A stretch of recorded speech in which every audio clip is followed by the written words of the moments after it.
روزے کو اللہ حق عطا فرمائے گا، روزہ سفارش کرنے کی صلاحیت رکھے گا، قرآن بھی سفارش کرے گا، روزہ بارگاہ خداوندی میں عرض کرے گا اے پروردگار میں نے کھانے سے روکا، کھانے سے رک گیا، میں نے پینے سے روکا، پینے سے رک گیا، جائز خواہشات سے روکا، اللہ یہ ان سے بھی رک گیا، میرے پروردگار میری سفارش کو اس کے حق میں قبول فرما لے۔ میرے آقا نے فرمایا جس کے حق میں روزہ سفارشی بن گیا اللہ اسے جنت کا مالک بنائے گا۔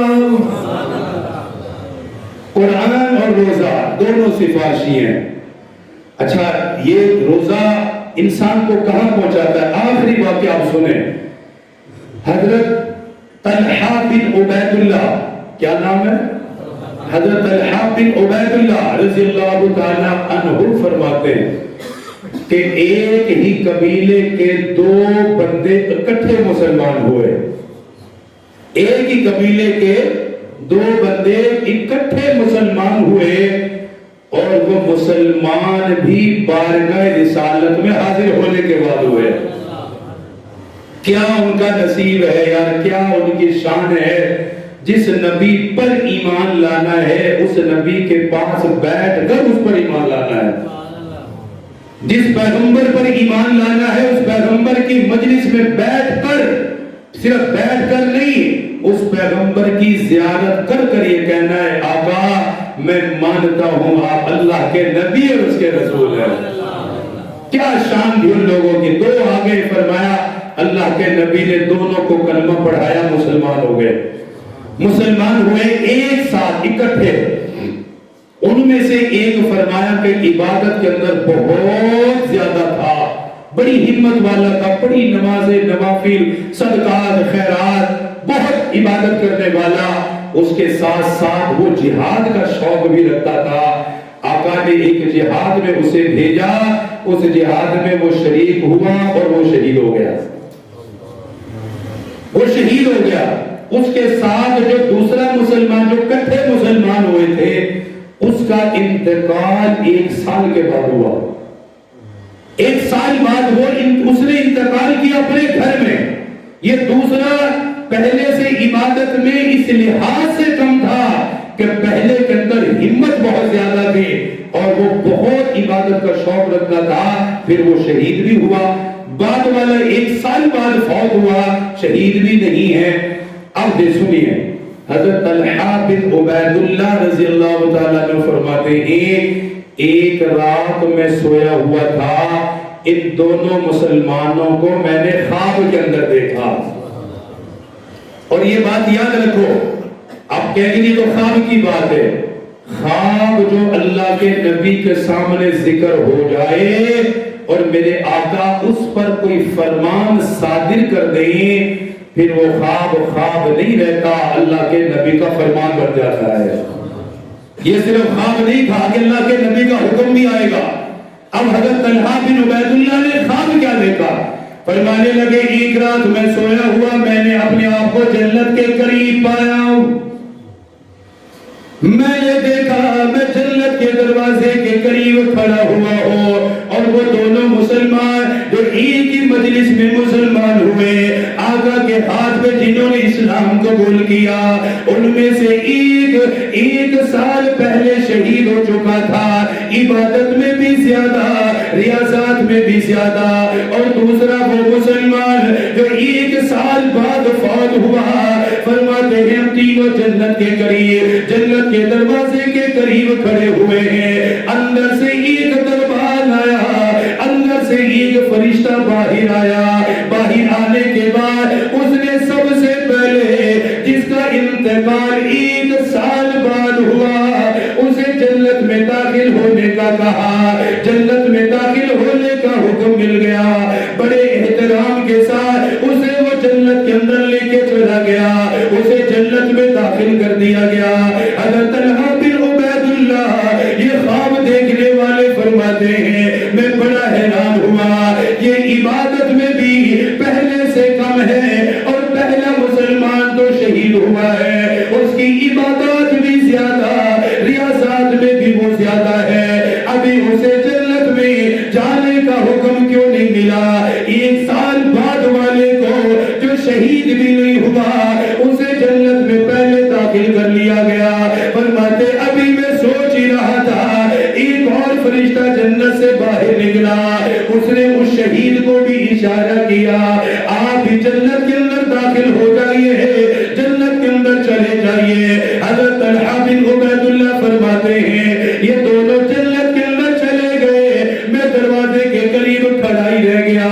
اس جانے والے فرشتے نے مجھے کہا، کہنے لگا اے طلحہ ابھی تیرے داخل ہونے کا وقت نہیں ہوا، کیونکہ حضرت طلحہ ابھی زندہ تھے، ابھی مدینہ پاک کے اندر موجود ہے، یہ تو خواب وہ دیکھ رہے تھے۔ اس لیے فرشتے نے کہا ہم تمہیں جنت میں اس لیے لے کر نہیں جا رہے، ابھی آپ کا وقت نہیں ہوا، داخل ہونے کا وقت نہیں ہوا۔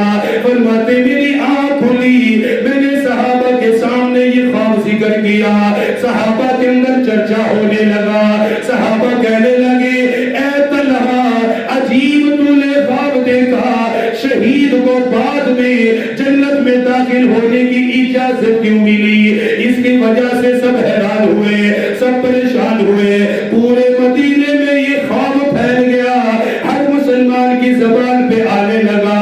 اللہ کے نبی کی بارگاہ میں بھی کسی صحابی نے ذکر کر دیا، اللہ کے نبی طلحہ بن عبید اللہ نے یہ خواب دیکھا، خواب کی وجہ سے صحابہ بڑے پریشان ہیں۔ آپ نے طلحہ بن عبید اللہ کو بلایا، بلانے کے بعد فرمایا کیا دیکھا؟ انہوں نے سارا خواب بیان کر دیا۔ آپ نے فرمایا تعجب کرنے کی وجہ کیا ہے، حیران ہونے کی وجہ کیا ہے؟ صحابہ نے عرض کیا آقا شہید کو داخلہ بعد میں کیوں ملا؟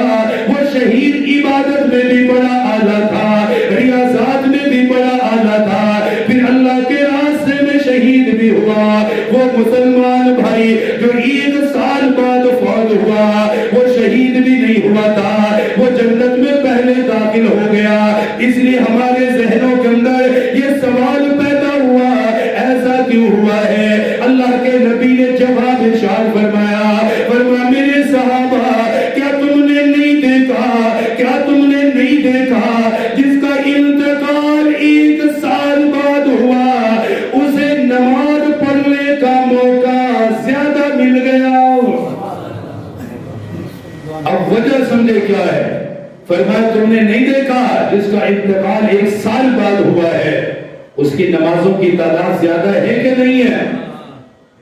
مسلمان تو کٹھے ہوئے ہیں لیکن بعد والا 1 سال بعد فوت ہوا ہے تو فرمایا اس کی نمازوں کی تعداد زیادہ ہے۔ پھر خود فرمایا تم جانتے نہیں ہو اس کے نماز کی رکعت پہلے والے سے 6000 سے بھی زائد ہے۔ 1 سال میں ہم جو نماز پڑھتے ہیں نا صرف فرائض اور وتر، فرائض کی جو رکعت ہے 24 گھنٹے میں وہ 17 ہے، 17 رکعت ہے یہ ٹوٹل، ان کے ساتھ 3 وتر ہے عشاء کے تقریباً 20 رکعت۔ نوافل اور سنت کی میں بات نہیں کر رہا، اگر چاند کا مہینہ 29 کا ہو تو یہ تقریباً 1 سال میں 6900 سے زائد رکعت بنتی ہیں۔ اگر 30 کا مہینہ ہو جیسے انگریزی ہے تو پھر یہ رکعت 7000 سے بھی تجاوز کر جاتی ہیں۔ پھر سنت اور نوافل کی تو بات ہی الگ ہے۔ فرمایا تمہیں معلوم نہیں ہے کہ جو بعد میں فوت ہوا 1 سال اس کی نماز زیادہ ہے؟